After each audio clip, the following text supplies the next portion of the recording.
always just going to defend that. I think like.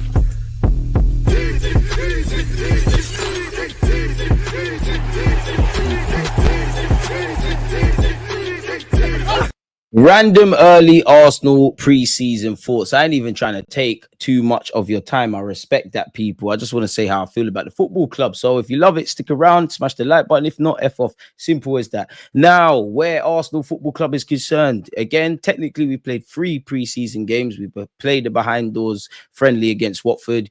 We can pre what the journalists are saying and all that. None of us saw it. Don't know what's going on. Don't know who was subbed. Don't know anything in relation to that. So to us common folk, we have watched and played 2 games at this moment in time. We've beaten AC Milan and we've also beaten Newcastle United. I don't know about them, look, but we got our Swedish striker. I don't know, man. I don't know why I didn't see certain people. They thought they was going to beat us. They scored the first goal before it was lit. But anyways, on a serious note, being sat here on Sunday, like you lot, I love Arsenal Football Club. So I sat here and thought about like just how I feel about the football club. And again, I don't know how long we're going to be here. If you want to be here, stay. If not, you know where the door is. But I just want to say my thoughts. And I'm a person that likes to articulate my thoughts and actually write things down and ponder them and things like that. As humans, we can all be impulsive. That's the very easy thing to do.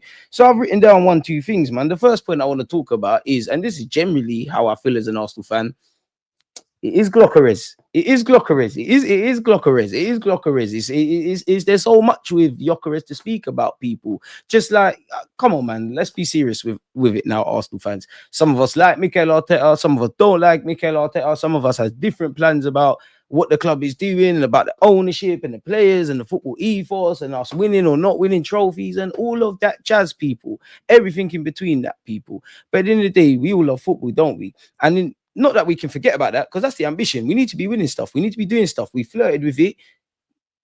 Listen, there's no point flirting if you're not going to complete the job in it. I'll say that. Smash the like button. There's no point in it. It's all fun and games and eye candy and whatnot. But yeah, if you're not going to, alleged. But yeah, anyways, people, away from that and staying on task, smash the like button. If you know, you know. I know some of you didn't get that. But anyways, people, on a serious note, it's Gyökeres, man. It's Gyökeres. Like, when it's all said and done, we got a striker.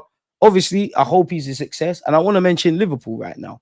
Not because they're getting his, I can love him as well. And we'll get on to Berta. But Berta, I can't lie, I'm irrational as an Arsenal fan right now. I don't really care about the money and all these things. You don't know me, I'm quite balanced. I understand football at that level and stuff. But right now, I just want to see peace. Like, it's like we've been saving for years. And you got to be financially prudent in life, let alone football. You got to save for a rainy day. You got to pay your bills. You got to, bless me, apologies. Thank you for those of you who said that. Bless me again. You've got to do all of that stuff, but at the end of the day, you can't die with the spread. You can't die with the bread. You can't die with the bread, no matter how, like, you do all of that, and yeah, you do all of that, but you can't die with the bread. So splash peas, man. There's Rodrigo there. There's SA there. Gyökeres is lit. I can't lie, man. As much as I like Sesko, I can't lie. Gyökeres, you can't get that kind of motion. Sorry, Sesko, you can't get the motion Gyökeres had in Singapore. Eze, please sign for us, man. Seriously, because if Gyökeres is getting that in Singapore, what do you think you will get? Some of you understand what I mean by that. What do you think you will get as in London? It'll be like Notting Hill Carnival. The new kits are out, shirts are getting bought, things are going on, people, but staying on task and on brand. And as I said, this is just how I feel about the football club. Gyökeres, we got a killer. On paper, you're a killer. I want to mention Liverpool, as I was saying, because obviously I think Gyökeres' story, let alone him as a footballer, and Darwin Núñez are very different. But fundamentally, the major talking point to us common football folk, right, is that both strikers, regardless what country they're from, you were both in the Portuguese league, you scored mad goals. I can't say it didn't work out for Darwin Núñez because he won the Premier League and all those sort of stuff he's achieved at Liverpool, but he ain't been what's projected to be. Gyökeres, and he's from Uruguay. Again, just to highlight that point, to make it out of different footballers. Gyökeres is obviously Swedish, been in England, and there's many pros and cons, and there's wider talking points to Gyökeres, people, which is for another vid. But he's obviously from Sweden. Both of them were in the Portuguese league at Sporting. They scored mad goals, quote unquote. It's been a successful kind of campaign from Darwin Núñez, but he hasn't been what's projected to be. And that fate could await Gyökeres. A still fuller. You know, that could never. Gyökeres is definitely going to do what he needs to do. But that's that. That's all people care about. But for me, we've got a gunman number 9, innit? Simple as that. We've got a gunman number 9, lives, breathes, goals, done everything to sign for this football club. 27, so you're right now mode. Big up Sesko, because I'm a fan of Sesko, actually. Especially if you go Newcastle, because they got a great history of number 9s. I hope it doesn't work. I hope I really look deluded. But I think you're a cold-hearted killer. To be. Disclaimer. both of you are good strikers. I would have been happy with all. I think I speak for the minority Arsenal fans where, yeah, you could talk about both footballers, but at the end of the day, we've known we need a striker. Just sign one, in it, people. It's as simple as that. Just go and grab one for us, kind of thing. So I would have been happy with either one. But for me, yeah, Gyökeres' mentality, his hunger, everything he's done with the people around him to get the move done, what he is on paper, you know, the pros and cons and the adversity in the story. He was at Brighton, it didn't work out. He went on loan, all these kind of things. You're a gunman in front of goal. Why I like Gyökeres as well is because, listen, big up yourself, Mikel Arteta, because when it's all said and done, are we better right now when are we in a better state, I should say, when you walked into if you left right now? We definitely are, 1,000,000%. The lights are back on, all those kind of things, people. If I'm honest, and there's plenty of talking points. And you've done good stuff, but at the same time, we've called on you to be different. There's been seasons. First year we fought for the league. The attacking football was amazing. Year after that, we was great defensively. We all know, not necessarily connected to us Arsenal fans, but we all know, you know, when we're very open and quite frankly, we're shit defensively in previous years. People have got onto us, and the media's done what they've needed to do, and you know, getting their engagement and all those things. When we got better at that and actually thought, oh, you know what, maybe they have a point. Let's actually be good defensively. We're stinky with all these things, but fundamentally, 2022, 23, and then obviously the next season was great attacking one year, was great defensive the other, you know, kind of thing. So Arteta's shown he can evolve and do different things, people. I think there's an element of that, not necessarily defensive, because I actually think when it's all said and done, and don't get twisted, there's many metrics we need to improve at defensively, regardless of the clean sheets and what we did. Drop too many points from winning positions, and all of those kind of things. But I've got confidence in all that. When it's all said and done, Mikel Arteta, the coaches, staff, the players, in the defensive third of the team, we're definitely not perfect. And I believe Newcastle and AC Milan, yeah, we're not fittest preseason and all of that. I'm sure when it's all said and done, Arteta won't go too crazy on the players. More so in the Newcastle game, more so in the first 20 minutes, more so in the first 6 minutes, which led to their goal. Fantastic from a Newcastle perspective. Horrible from us. There's a lot Arteta will want to drum into these players, people. But I've got confidence with us defensively. Midfield is calm, innit? I think there's enough there for more free-flowing football and opening up open spaces and having more, like, looking more of a threat from the traditional stuff, like we've, you know, set pieces and long throws. Yeah, we play great football on occasion, but I think we can move the ball quicker and all those kind of things. But I'm cool, quote unquote, with midfield. I'm a big fan of the pressing and that Odegaard does and all of those kind of things. It's the final third. That's our bread and butter. You know, that's what's kind of shooting us. That's where we need Mikel Arteta to evolve this now, you know, because it does feel like there's an element, and I'm not necessarily against it because it's got us to this point, thinking about the opposition and everybody standing in certain places of the pitch because we've thought about any eventuality the opponent could do going into the week in the game, and that's great. But at the end of the day, we're all football fans, and football has that. When you look beyond the statistics and all of the stuff and the tactics and whatnot, there's the air of unpredictability. There's that, you can't put it into words. It's why we love the game. 1-2's great football, like whether it's a screamer from 30 yards or someone's danced past the whole team. Those moments in football that there's no superlatives for. And I think we need to have that within a freedom, within a framework, and that kind of chaos in the final third, because let's have it right. We all know we want Eze. You know, we're happy about Gyökeres. We know what Saka does. Max Dowman, again, we'll get onto him, but it's hard to ignore how good he is and all these things. These players, or the attacking kind of players, Wanyeri, pick him up. We're not dead. Like, we're actually not dead. Like, we need to upgrade in that, but they're not dead. Do I feel like we're getting the best out of them? No, maybe a lot of that is down to ability. Maybe some of you would say. I also feel there's a lot of tactics, because I personally believe we can get Eze and he can be slapped left wing, or we could still hope for Rodrigo and you can have Gyökeres and Saka.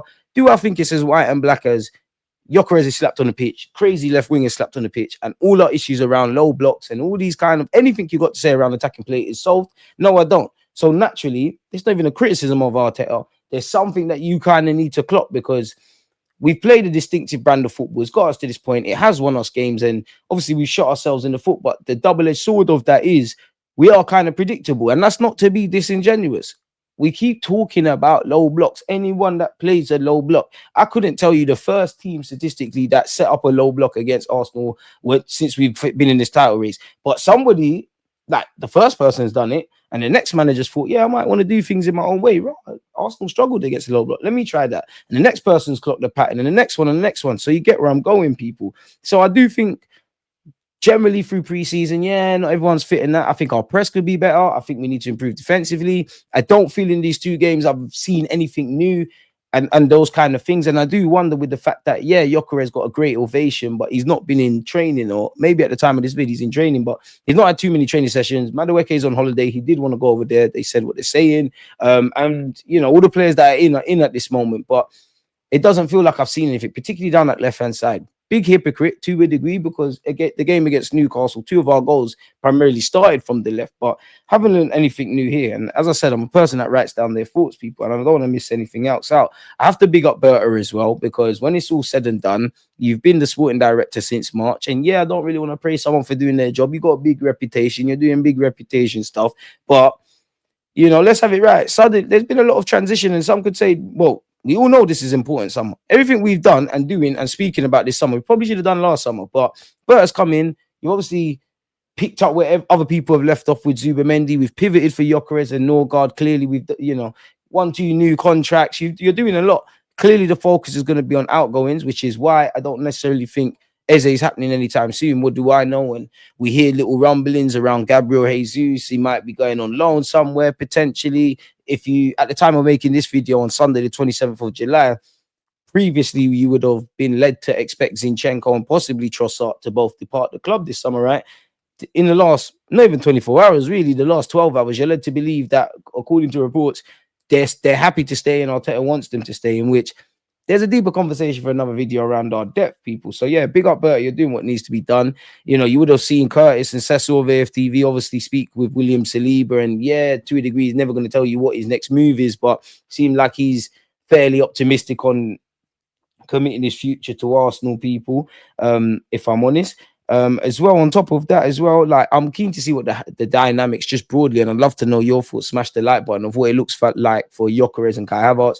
Do you think they'll work in tandem? Like, Kai will, you know, arguably, let's just say, starts 10 games and and Gyökeres starts 10 games, or do you think Gyökeres is going to be the number one? That's actually a note I've got just for you lot, people. I firmly believe in Zubimendi. I'll be real. Like, if it flops, it flops. Cool. I really must be deluded, but I think he's on this. I think he's a nice guy and he smiles, but I think you're more cool with the getting rugged thing in the game than led to believe. Probably in England, where you're not screaming and shouting, you're never going to get credit with that. I think you're just intelligent at 26. Like, he's always, where possible, trying to pass forward, got an air of calmness about him. You know, just everything we've needed. I think he's better than Partey. I can't lie to you. He ain't kicked a ball in a professional game for Arsenal, but I think he's better. I'm willing to put my hat on Zubimendi, if I'm honest with you. Max Dowman, generational, simple as that. You know, I don't run all of this, and I urge calmness. And he is 15. We do need to keep our feet on the ground. We do, to a degree, have to stop gassing pre-season. But the man's cold. He's cold. Like, by the time you're 18, if you're not playing week in, week out, quote unquote, to a degree, in the same vein that Wanyeri is a potential contender, Miles Lewis-Skelly, then something's wrong. He's one of the best talents this country has produced, and we got to keep our feet on the ground. You know me, people. I don't be saying that lightly, but he's taken to that right-hand spot very well. He's got the confidence. Obviously, with the way he plays, he's not flying into tackles, and maybe on TV he doesn't look the biggest, but he must be about 6 foot, clearly coping with the game physically.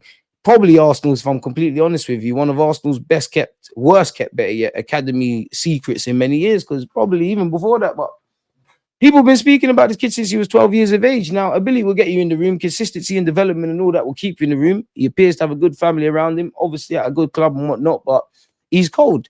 I wonder why he didn't take the penalty, people. On the topic of that, I do think there's something in for Wanyeri to improve, kind of like the Newcastle game, because we know what we're going to get against Newcastle. They're a very good defensive team. They're very, they're very well coached side. It reminded me purely of Wanyeri getting that start. It reminded me a bit of, I think he came off the bench, Everton at home. So for him individually, there's something he needs to learn there. And yeah, man, I ain't really learned nothing new. Shout out to Mikel Merino as well. You know, I got a lot of time for him. And finally, people, this is really just a hot take. And I haven't seen Mikel Arteta's post comments in relation to Calafiori, but just bear in mind Calafiori's kind of knock from what I'm about to say. I don't want to trigger anyone, and there's a lot of football to be played in pre-season and rehab and all that, but in terms of preparation for next season, it is starting to concern me, especially if they don't play against Spurs. Starts to make me a bit worried about Timber, and more so than Timber, Gabriel Magalhaes, because I did expect kind of this from Timber, but listen, big up Ben White. I still think Ben White, I think we're getting caught in the transition, a lot of topic, people, in the last 2 games. And I think Ben White is having to do a lot making that recovery run, and he don't look fully fit in at purely that. Other than that, he's doing well. Maybe it's tactically because we are making him overlap what we've seen in the last 2 games. But you kind of get the point. I am concerned about Magalhaes, if I'm honest with you. I'm obviously concerned about Calafiori. I do think that is something I'm just, especially if they don't feature, especially Magalhaes, if you don't feature against Spurs people on Thursday, I believe we'll be doing a watch along. But yeah, man, that's just some random thoughts. Always just like, I think